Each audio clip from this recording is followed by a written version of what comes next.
Together, growing in faith, changing communities. Ngegama likayise benendodana nomoya ogcebileyo. Mhlanje thandwa zami ngiyafisa ukuba sambe siyobuka incwadi ivangeli lika Lucas chapter 19 verses 27 kuze kube uverse 40. Luke chapter 19 verses 27 kuze kube uverse 40. Ngizoqala ku verse 28. Then Jesus said this, and then he went ahead to Jerusalem, ahead of them. Rather, let me say that again. Jesus said this, and then he went on to Jerusalem ahead of them. And as he came near Bethphage and Bethany at the Mount of Olives, he sent 2 disciples ahead with these instructions: go to the village there ahead of you, and as you go in, you will find a colt tied up that has never been ridden. Untie it and bring it here. If anyone asks of you, why are you untying it? Tell them that the master needs it. Something so beautiful in these 3 verses. Igama engilithandayo, he went ahead of them. He went ahead of them. It's used about twice in verse 28 and in verse 30. He went ahead of them. Wahamba phambi kwabo. Go to the village. As you go in, go and untie it. But the most beautiful thing, he went ahead of them. Why? Ngifuna ukuthini? From chapter 9, he's been on a journey going to Jerusalem. From chapter 9, towards the end of chapter 9, he set his mind to go to Jerusalem. Ubhekisa amabombo akhe okuya eJerusalem. That's where he's going. Kinako. It's time. My God. Akusekho ukuhlehlela emuva. Kinako. It's time. Isikhathi sesifikile. He went ahead of them. Mhlambe for some time ngivumele ngikhulume nomuntu odinga ukuzwa ukuthi sithandwa sami akusekho ukuhlehlela emuva. Isikhathi sesifikile. Sithandwa sami akusasizi ukubaleka. Isikhathi sesifikile. Sithandwa sami akusasizi ukudideka. Isikhathi sesifikile. Sithandwa sami akusasizi ukubalisa. Isikhathi sesifikile. Sithandwa sezulu akusasizi ukuzonda. Isikhathi sesifikile. Kodwa ngifuna ukuthi hamba phambi kwami Nkosi, mina ngizolandela. Write that down for me. Hamba phambi kwami Nkosi, mina ngizolandela. Isikhathi sesifikile, kodwa nanku umkhuleko. Hamba phambi kwami Nkosi, mina ngizolandela. Yabona khona izinto uthola ukuthi odokotela bathi asimeni kancane, asinayisho. Khona izinto othola omunye umuntu athi aningilinde kancane, anginayisho. Khona isikhathi la fanele ngidecide khona ukuthi ngenze njani ngomsebenzi, ngenze njani ngale ndawo, ngenze njani ngabantwana, ngenze njani ngomshado, ngenze njani ngempilo yami. Ngifuna ukuthi isikhathi sesifikile, kodwa hamba phambi kwami Nkosi, mina ngizolandela. Lithi izwi likaNkulunkulu wahamba phambi kwabo. He went ahead of them. My God. Yazi umkhuleko wami uthi ekseni ebusuku mangilala Nkosi ngicela ukuthi mangiyongena enkonzweni yobuthongo ngikufice usukhona noma futhi sekumele ngivuke ngicela mangivuswa ngikufice usukhona. Ayikho inkonzo ephilisayo than inkonzo yokuthi hamba phambi kwami Nkosi mina ngizolandela. Ngoba mangihamba mina ngizoduka, mangihamba mina ngizothatha kancane, mangihamba mina ngizoyimosha. Ingakho ngithi ngiyacela Moya Ongcwele akuhambe phambi kwami mina ngizobe sengilandela. Ngiyacela Moya weqiniso ake uhambe phambi kwami mina ngizobe sengikulandela. Ngiyacela Moya wokuhlakanipha ake uhambe phambi kwabantwana bami ngoba mina sengithethe ngahluleka. Ake uhambe phambi komyeni wami mina sengigade ngahluleka. Ake uhambe phambi kwenkosikazi yami mina sengikhuleke ngahluleka. Ake uhambe phambi kwabazali bami mina sengikhulume ngahluleka. Ake uhambe phambi kwabaphathi bami mina sengicaze ngaze ngahluleka. Ake uhambe phambi kwalabantu mina ngisazi ngizothini. Lithi izwi likaNkulunkulu, he went on ahead of them. He went on ahead of them. Akasabanga.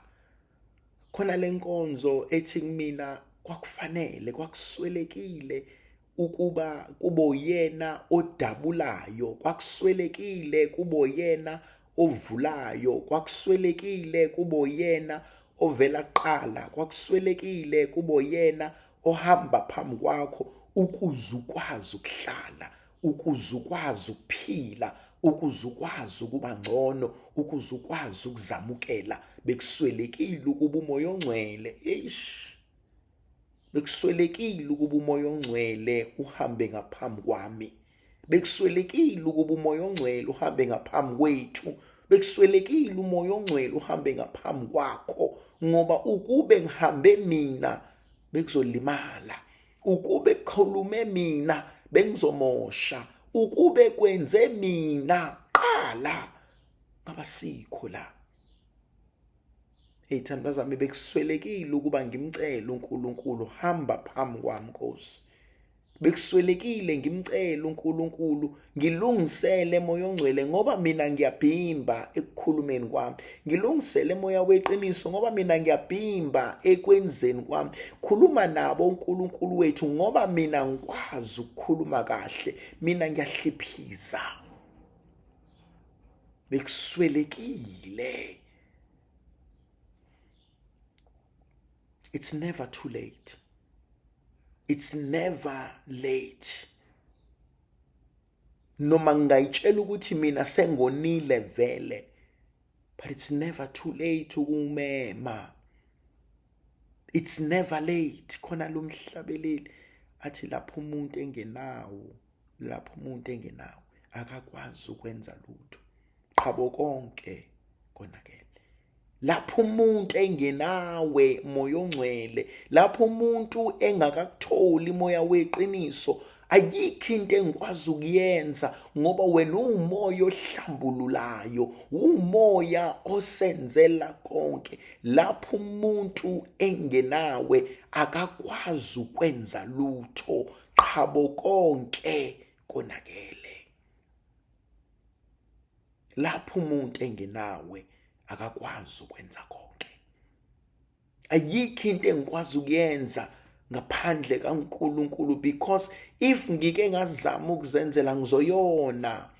If ngike ngazama ukuzenzela ngizoyithatha ngobuntu. If ngike ngazama ukuzenzela ngizoyithatha ngokulimala kwenhliziyo. If ngike ngazama ukuzenzela ngizofuna ukuyenza ngendlela yami bese ngiyayona. Sithi isiZulu, ubuningi buyabona ububende. Ubuningi buyabona ububende. Namhlanje kuseni bengifisa ukuthi sithandwa sami akumcela uNkulunkulu hamba phambi kwami Nkosi, mina ngize emva kwakho. Bariki nako, it's time. isikhathi lesi nabo ifihlile, isikhathi sesifikile. Sengikwenzile ngahluleka, sengikhulumile ngahluleka, sengithethile ngahluleka, sengiye enkantolo ngahluleka. Akucela uNkulunkulu ithandwa zami, akucela uNkulunkulu angike ngenze okuhlukile kunengikujwayele. Ayikho into emnandi nethobisanayo then ukwenza into ehlukile kunaleyo bebeyitshela ukuthi uzoyenza. Akake ngifunde lenkonzo, angike ngenze okuhlukile kunengikujwayele. Angike ngenze okuhlukile kunengikujwayele. Ngibone ukuthi uNkulunkulu uzongenzelani. Angike ngihlehle ngithi moya weqiniso take over, moya wokuhlakanipha take over, moya wenkululeko take over. Ngivamile ukuzenzela, ngivamile ukucabangela, ngivamile ukuyilungisela, kodwa manje I surrender. Take over. Then khona into engithintayo as he went on ahead. In verse 29, he came near Bethpage, near the Mount of Olives and Bethany. Then he sends 2 of his disciples and he says, go into the village. Khona lenkonzo engiyithandayo. Uthi untie it, bring it here. But verse 31, uthi, if anyone asks of you, tell him that the master needs it. But listen to what happens. With this instruction, go to the village ahead of you.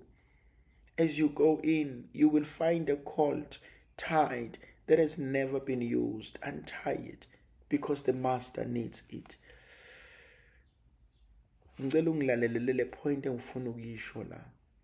There is a part of me, there is a part of you that has never been used, that has never been tampered with, that has never been explored, that has never been looked into.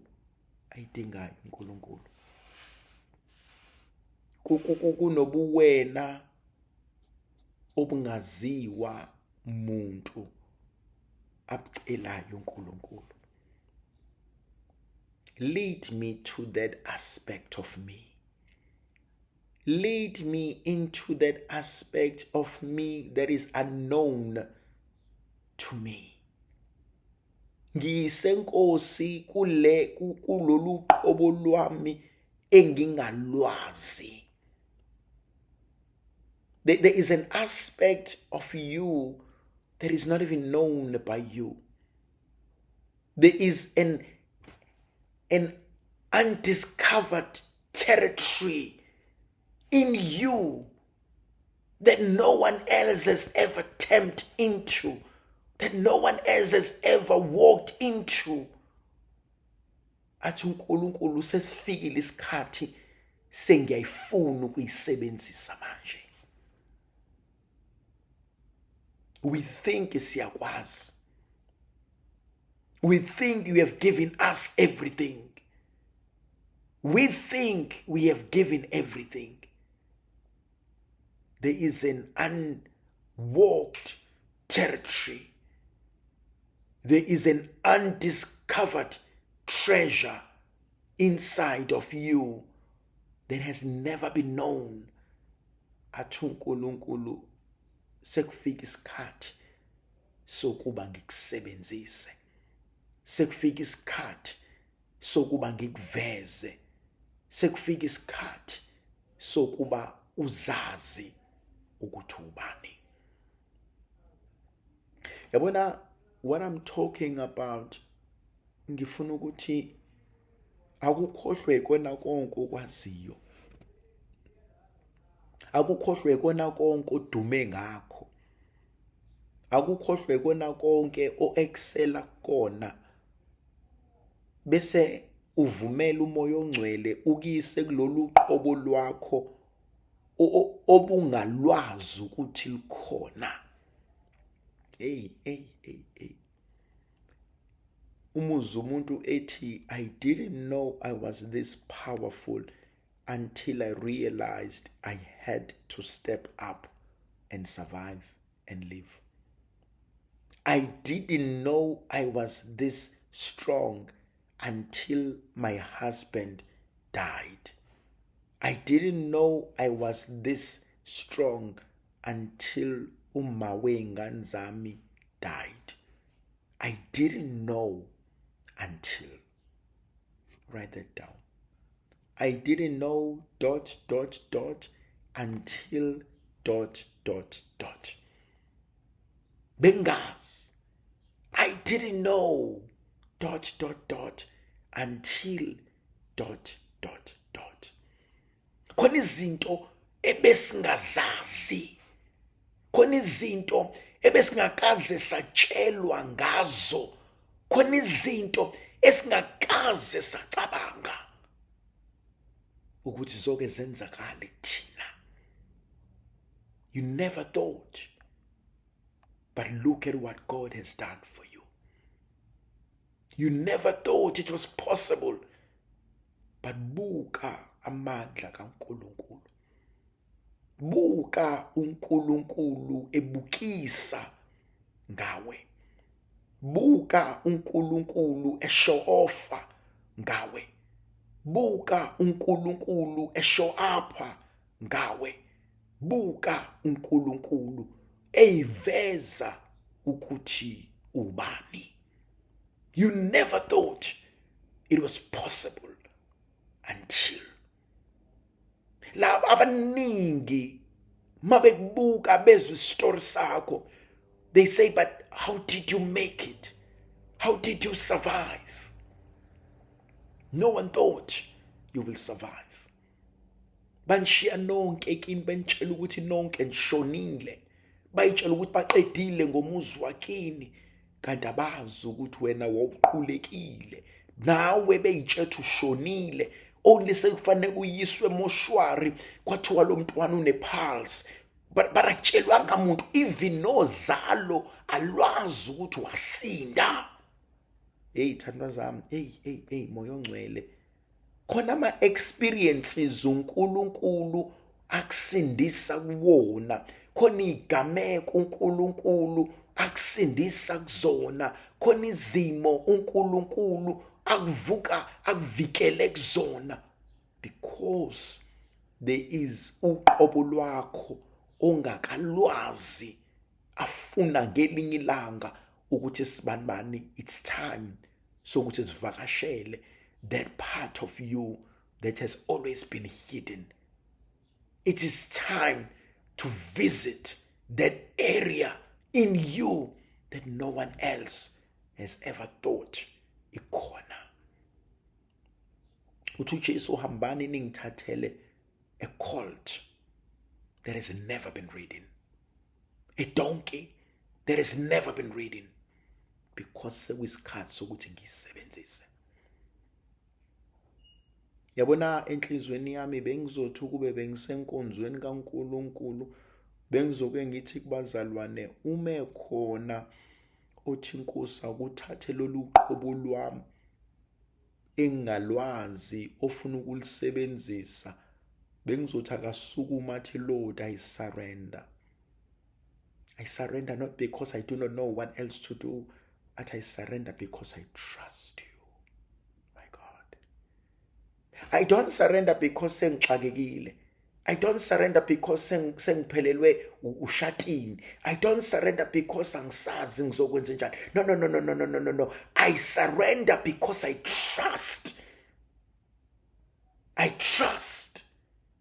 Ukuthi ngizomnikeza ngeke adlale ngakho. Ukuthi ngizomnikeza uzokwenza something that has always been destined for it. That has always been destined for it. My God, this is so deep.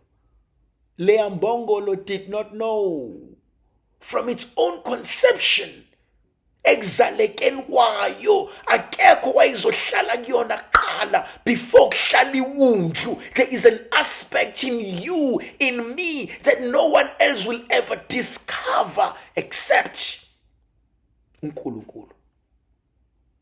No one else will ever discover this. except uNkulunkulu. And it's time.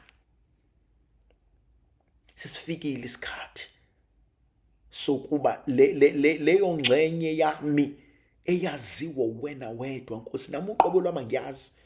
That's the most powerful and the most humbling reality, ukuthi nami uqobo lwami ngiyazi, kodwa wena Nkosi uyayazi. Mina mnikazi wento nama ngiyazi, kodwa wena Nkosi sewushilo. What there is something in you. There is a territory in you that no one has ever walked in it, that is meant to be mine, because there's something I need to use it for. Khona into ekumele uNkulunkulu ayisebenzise ngawe.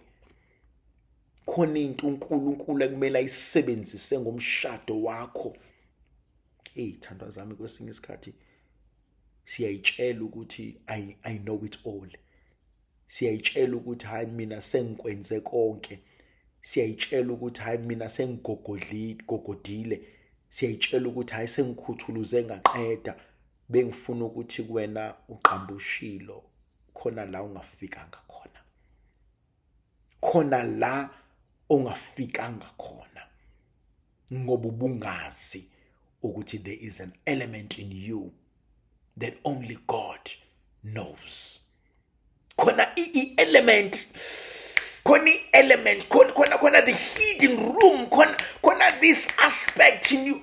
Ubona umuntu ongazi, othi mesemkhulekweni and ongazi, angikhulumi ngomuntu okhuleka azi ukuthi ufuna ukuthini. Mina ngifuna umuntu othi ekhuleka akufike khona element efika kwesinye isikhathi umuntu uyakhuleka and you lose your train of thought and you lose your mind, and mabekubuza abantu ukuthi okay sibanibani, what happened, nawe muzibuza ukuthi for the last hour I know I've been praying but I no longer remember what I've been praying for. I know I've been praying, but for the last hour, for the last few minutes, I do not know what I've been saying. We say this person is slain by the Spirit because the Spirit takes over. And when God takes over, uzogisa where you never thought you could go. Uzokuvulela izinto that you never thought existed.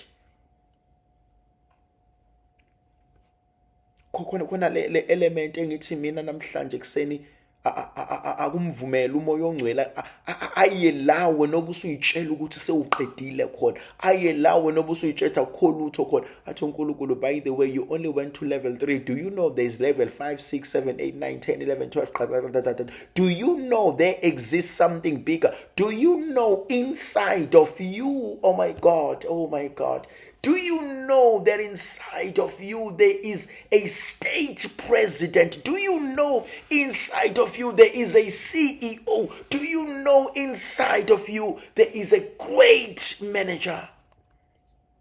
And yet uhlele emgaqweni ucela ukuthi abantu bakugcwalisele ngemali yokubuyela ekhaya ngoba unawo u5 wokugoduka kuye ekhaya. My God. If only we knew, and if only we trusted God. Uthi umkhuleko wami, unlock it, oh Lord. Unlock it, oh Lord. Unlock the potential that lies within me. Nkosi, ngivumele Nkosi.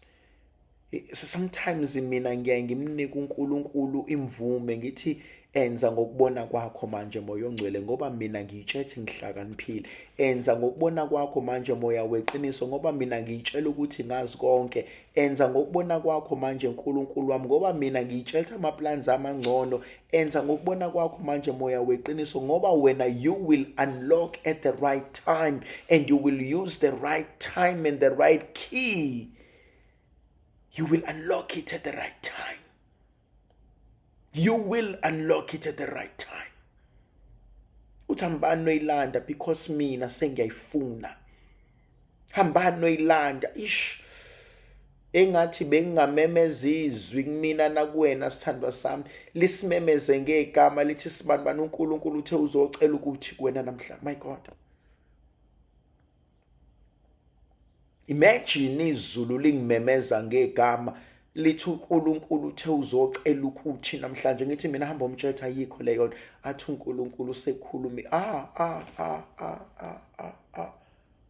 awugijima uyahambe uyevangelini likaJohannes chapter 11 akuza uJesu ngaphandle ememeza uLazarus osefile, kodwa memeze ofile amuzwe, osenuka nokunuka amuzwe. Lithi izwi likaNkulunkulu owayesenuka nokunuka ngoba beyitshela ukuthi usebolile, wezwa izwi lomemezayo. Ithi inkonzo engihleli kuyona engathi bengezwe izwi lomemezayo. Ithi inkonzo engivuka naye engathi bengezwe izwi lomemezayo. Bengethi bengagijima ngihambe ngencwadini yeEzekiel 37 athi obhala kahle uHezekiya ukhuluma nendoda endala. Ithi indoda endala mucabanga lamathamba sangavuka, athi obhala kahle Nkosi angazi, athi awumemeze. Bengihlele enkonzweni engathi namhlanje bengalizwi izwi lomemezayo ehlane, engathi bengalizwi izwi longimemezayo eICU, engathi bengalizwi izwi longimemezayo ngihleli ngikhala inyembezi, engathi bengalizwi izwi longimemezayo sengigive uphile. Lithi mntwanami, lithi indodakazi yami, lithi mfowethu sukuma, because khona indawo ungakayi kuyona, khona izwe ongakalibona empilo.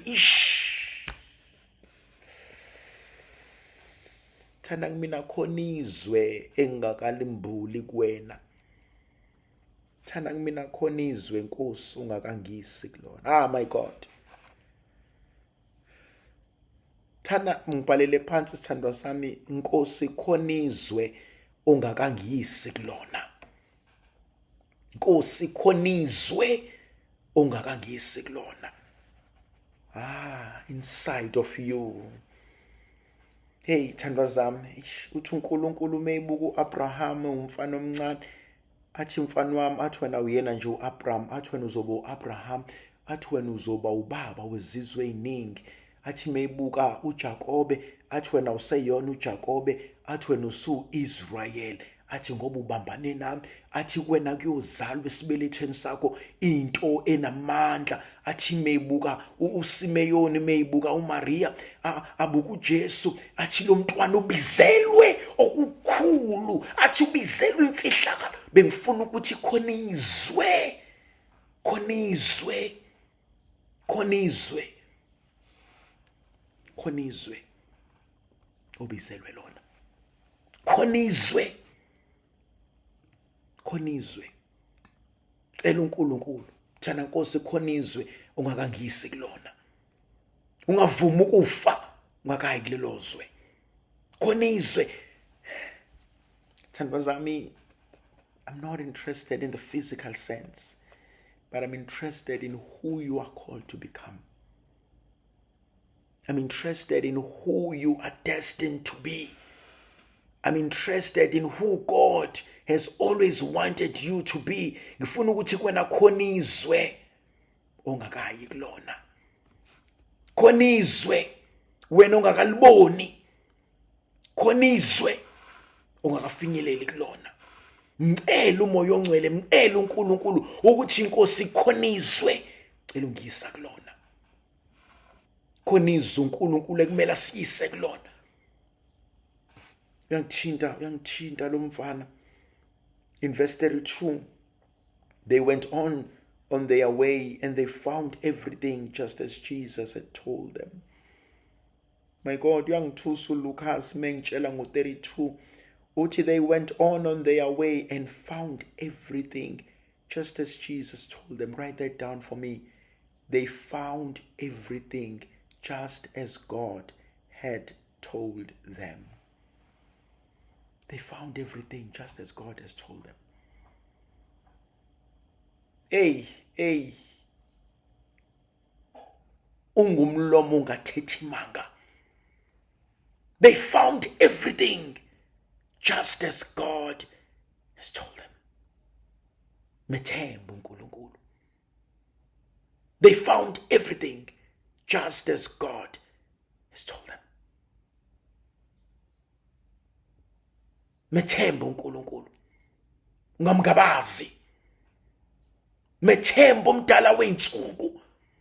Uyayazi inkonzo akubizela yona, uyayazi into ayenzayo, uyakwazi ukufuna kuwena. Methembe, ungumlomo ongathethimanga. They found everything just as God has told them. Khona umhlabelelo ovukayo athi uyangihlelela.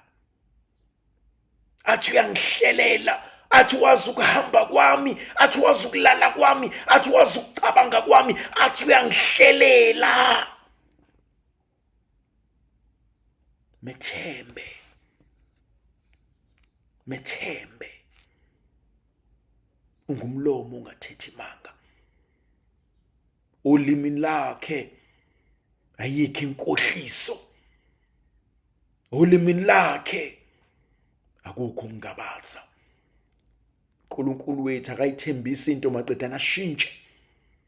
uNkulunkulu wethu akayifuni into maqedane angabaza athi hayi sengishintsha ingqondo. uNkulunkulu wethu akakubizi maqedana athi hayi bengihlala. uNkulunkulu wethu akakuphakeli maqedana athi hayi ngeke sengiyakuphuca. No.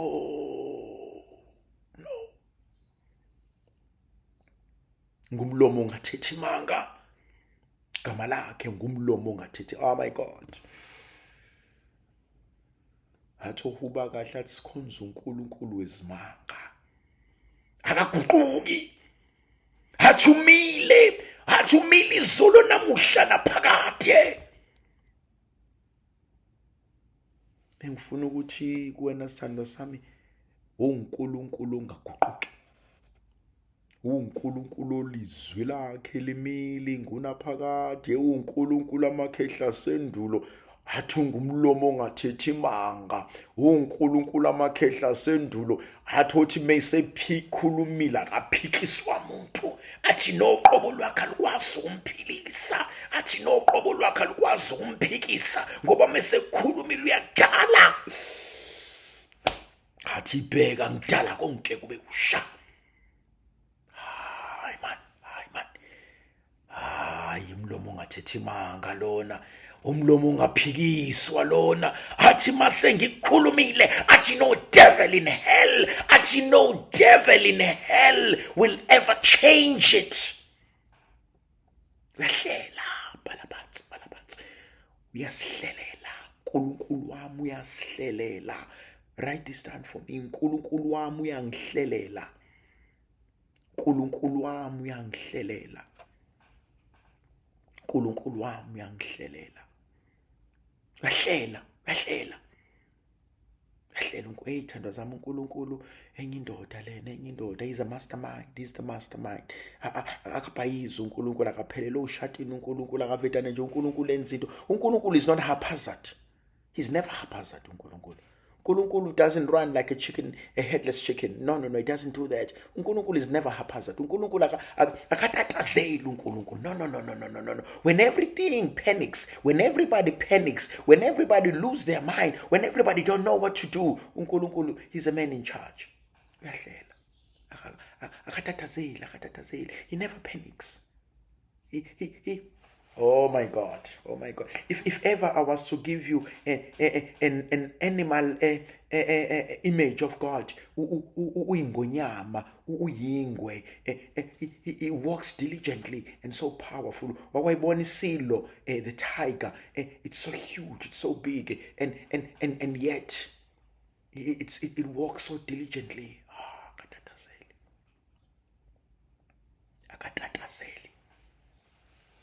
Akatatazeli. When you and I are on the panic mode, when you and I are not sure, when you and I are questioning things, when you and I are running away, when you and I are falling apart, oh my God. Write this down for me. Oh, uNkulunkulu akatatazeli. My God. Akatatazeli. No. Akatatazeli. Why? Because uyangihlelela. athi ocula kahle athi kwahlalwa phansi, athi kwahlelwa konke, kwagqitshwa ngempilo yami. Owami uNkulunkulu uyangihlelela katataseli. Lithi izwi likaNkulunkulu uyangithusa mina uLukas, uyadelela lo mfana. Lithi izwi likaNkulunkulu verse 32, they found everything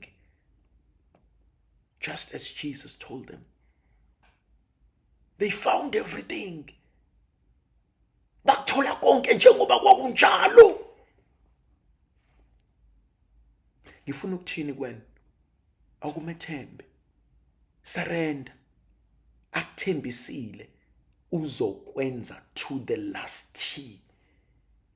Akuthembisile uzokwe. Even noma when uyitshela ukuthi he has changed the script, even when uyitshela ukuthi he has forgotten the appointment, even when uyitshela ukuthi he is busy, ngifuna ukuthi wena akuthembisile uzokwenza. Write this down for me. Ngiyacela. Akuthembisile uzokwenza. Akuthembisile. You know ukuthi uNkulunkulu angakuthembisa into 50 years ago akwenzele yona manje. Do you know ukuthi uNkulunkulu angathembisa into kubantwana babantwana ayenze kodwa kwesinye isizukulwane, kodwa ngifuna ukuthi akuthembisile uzokwenza. Akaguquki, akabuye ezwe. Ubohamba ubuza lo mfana ekuthiwa uPaul. Uthi uPaul uthi we may be unfaithful, but he is never unfaithful because he can never be unfaithful to himself. Oh my God, that's so powerful. Uthi uPaul, you and I can be so unfaithful to God. Uthi mina nawe ngenzeka singathembeki uNkulunkulu ngoba siyahluleka sabantu. Uthi kodwa God can never be unfaithful. Why? Why God can never be unfaithful? Because he can never be unfaithful to himself. So when God is faithful in his promises, it's because he's being faithful to himself. It's not because ngihambe kahle. It's not because ngcwele. It's not because I'm this and all. No. It's because he is faithful and he can never be unfaithful to himself. So when he fails, which he never does, when he fails to complete the mission, when he fails to do that which he has promised, he therefore becomes unfaithful to himself, and he can never be, because he can never be unfaithful to himself. He can't.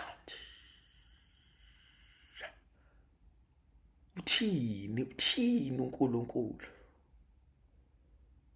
uzoyiphetha, uzoyifeza ithembiso azenza kuwena. Uzoyifeza ithembiso azenza kuwena. Uzoyifeza ithembiso azenza kuwena. Lithi izwi likaNkulunkulu verse 32, they found everything just as Jesus had told them. They found everything just as Jesus has told them. Ngelinye ilanga, you will find everything just as God has promised you. Ngelinye ilanga, abantu will find everything just as God has promised. Ngelinye ilanga, izwe will find everything just as God has promised. Ngelinye ilanga, ingane zakho will find everything just as God has promised. Ngelinye ilanga, unkosikazi wakho will find everything just as God has promised. Akaguquki, akanawo amanga, uzokwenza, akuthembisile. Ngelinye ilanga, you and I will find everything just as God has promised.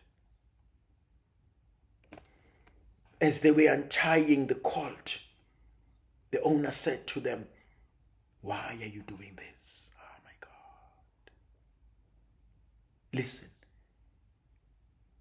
Khona abanye abantu who were not with you when you received the instruction. I'm not sure noma uyangizwa yini.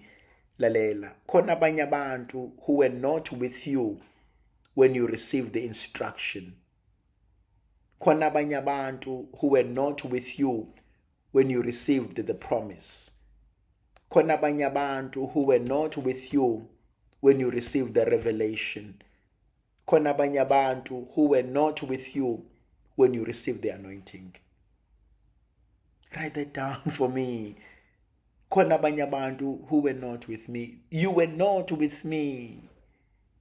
That's why they're going to question now. Ingakho bezokubuza manje ukuthi wenzani. Ingakho bezokubiza ngohlanya manje. Ingakho bezokubiza ngamagama manje, because they were not with you when you received the anointing. They were not with you when you received the promise. They were not with you when you received the call. They were not with you when uNkulunkulu ezambula kuwena. My God, I wish you can write that down. You were never with me when uNkulunkulu ezambula. You have no right to ask me what I'm doing. You were not with me. Khona lo mhlabeleli othi, you have no right to ask me how I am. You have no right to ask me how I feel. You were not with me when uNkulunkulu ambula amandla. So khona abanye abantu who were not with you. They don't understand. Ingakho bekubuza ukuthi, what are you doing? Ingakho bekubuza ukuthi uhlaleleni. Ingakho bekubuza ukuthi kungani usenza ukuthi. Ingakho bekubuza ukuthi kungani usavuma ukuthi. Ingakho bekubuza ukuthi kungani uqhubeke nalomsebenzi. Ingakho bekubuza kungani uhleli kulomshado. Ingakho bekubuza kungani ungayibophi ingane yakho. Ingakho bekubuza kungani kunje, because they were not with you. They were not with you when you received the anointing. How dare they ask you, what are you doing? They were not with you. Moyo ngcwele. They were not with you. Ingane yakhe iphuma ngaphansi kwemoto. Shayiswa imoto iphuma ngaphansi kwemoto, uyicosha, ukhala inyembezi, nilinde iambulance, uthembisa uNkulunkulu ukuthi inkosi muke wamsindisa ngizokwenza ukuthi. They were not with you. Ingane yakhe idutshuliwe, igazi ligijima likwena, uthi inkosi mumsindisile. They were not with you. Imoto ibe necrash yaba yifindo, wathi inkosi mayiphilile nje usibani. Abantu do not understand why uhlanya kangaka, because they were not with you. Ngesikhathi uNkulunkulu lalela sano sami, they were not with you ngesikhathi uNkulunkulu enami endaweni esigameko. Write this down for me.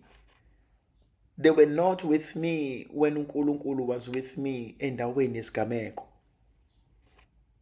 Abantu, they do not know why you are so faithful to God.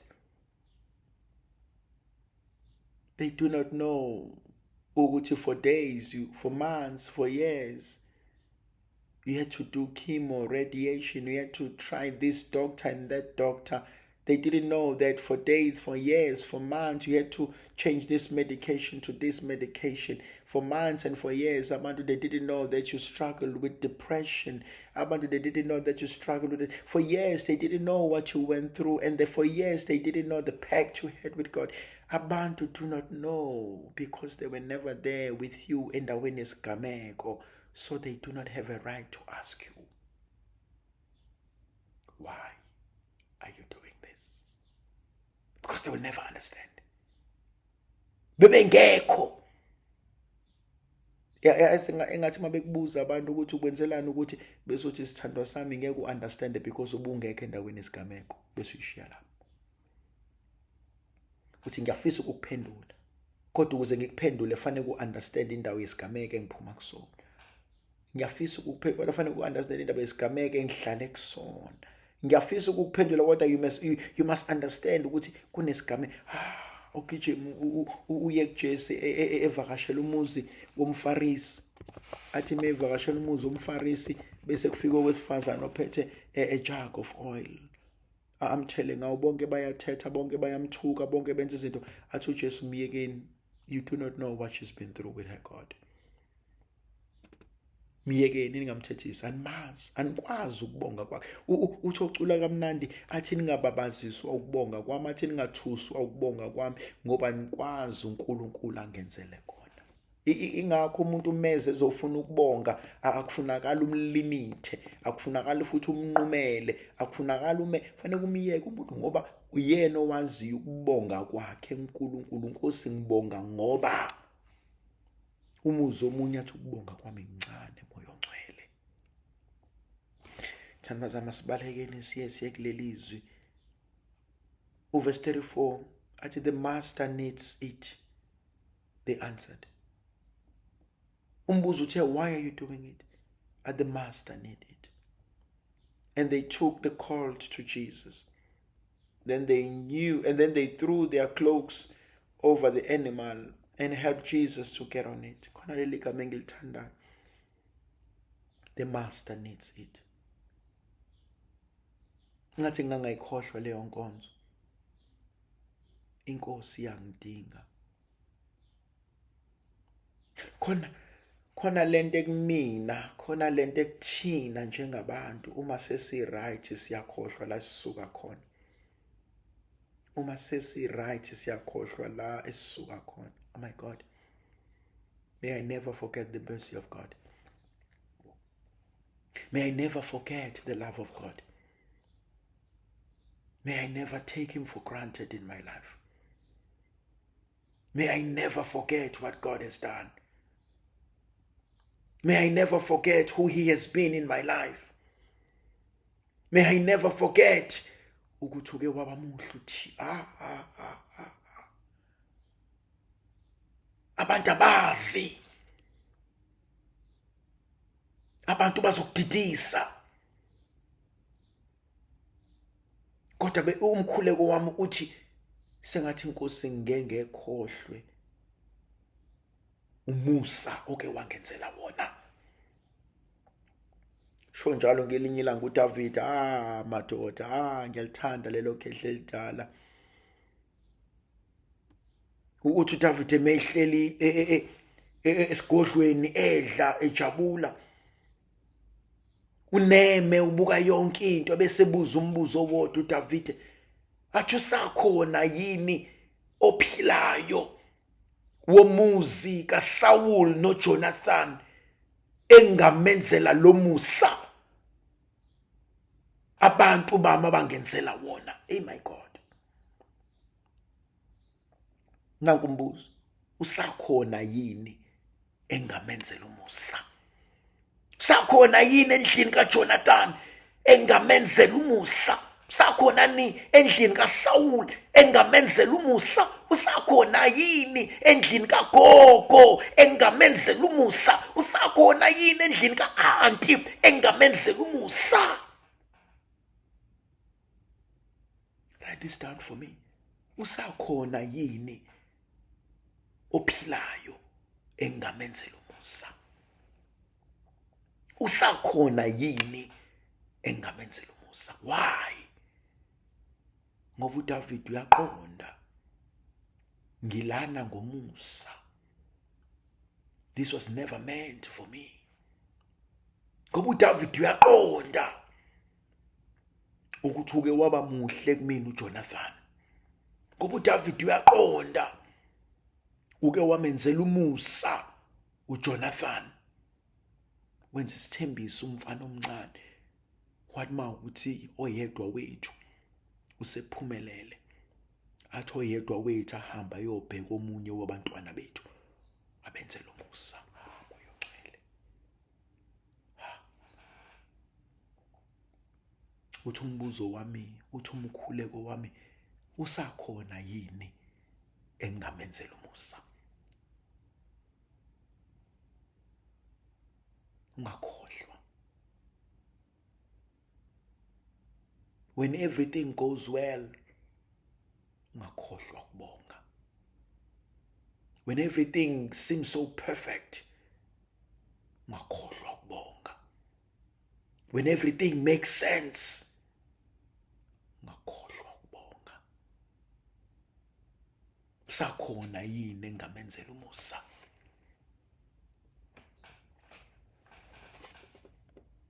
usakhona yini engamenzela umusa? Athi simile ngoba kuwumusa. Kwamanje ngihleli ngoba kuwumusa. Abantu abami bayadla ngoba kuwumusa. Nkosikazi wami uyasebenza ngoba kuwumusa. Myeni wami uyasondla ngoba kuwumusa. Usakhona yini engamenzela umusa? Usakhona yini engamenzela umusa? Uyangithusa mina uNkulunkulu. uDavide uthi sengimdala. Uthi sengimdala. Thina amabanga amase yabalwa. Uthi sengimdala. Kodwa ngikaze ngimbone kaJehova esenqotshiwe. Athi nabantwana bakhe beswele ukudla.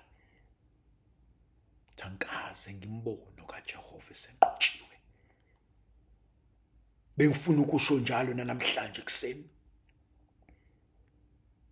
ukuthi konke masekuhamba kahle ungakhohlwa ilowo mkhuleko uthi usakhona yini engamenzela umusa.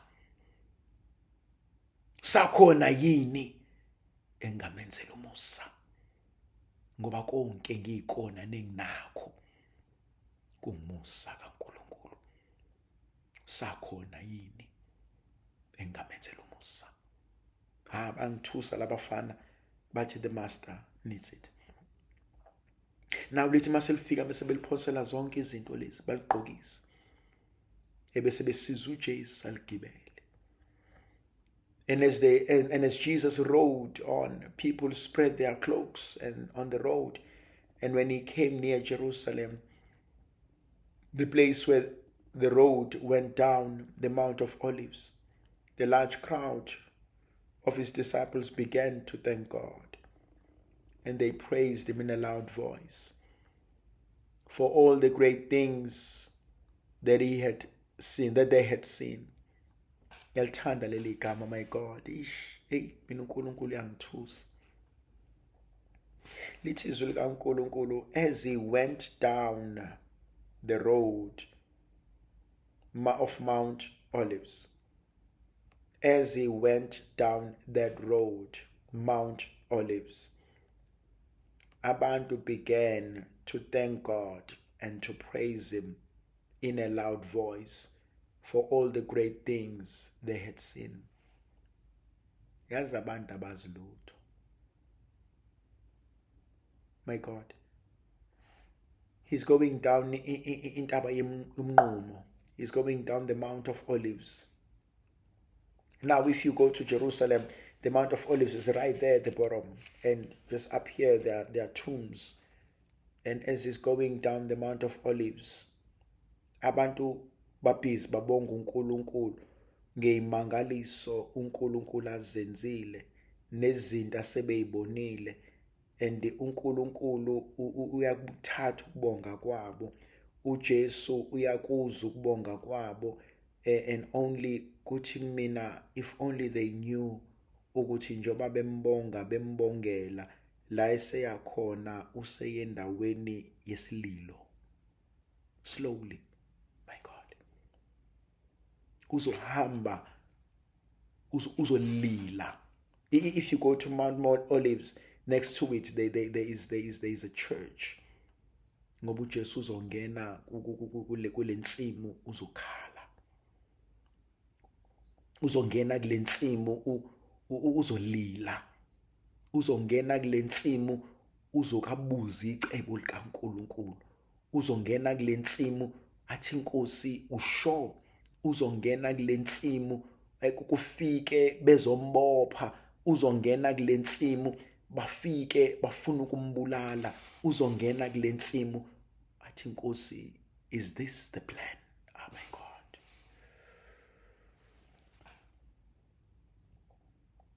Kuzoke kufika isikhathi la uzobuza khona, is this the plan? Is this the plan? Kuzofika isikhathi la uzobuza khona, is this the plan? Make no mistake, abantu abaseduze kwakhe abaqondi. Babhizi bayajabula, bayambongela, abaqondi ukuthi sekufika isikhathi la indodana yomuntu kumele ivuse umsebenzi. Abaqondi ukuthi sekufika isikhathi la uNkulunkulu ezokwenza imanga. Abaqondi sekufike isikhathi. So ngifuna ukuthi abantu ohamba nabo kungenzeka bangaqondi. Abantu odla nabo etafuleni kungenzeka bangaqondi. Abantu okhuluma nabo kungenzeka bangaqondi. And that's okay. It's okay. It's okay. Ngeke baqonde, and that's okay. Ungazondi, unga-expect. It's okay. Khona lenkonzo engithintayo. Verse 38. God bless the King who comes in the name of the Lord.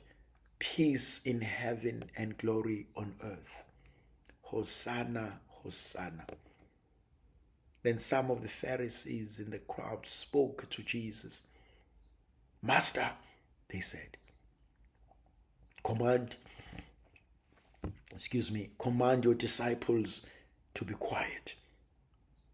Then Jesus answered, I tell you, if they keep quiet, the stones themselves will start shouting.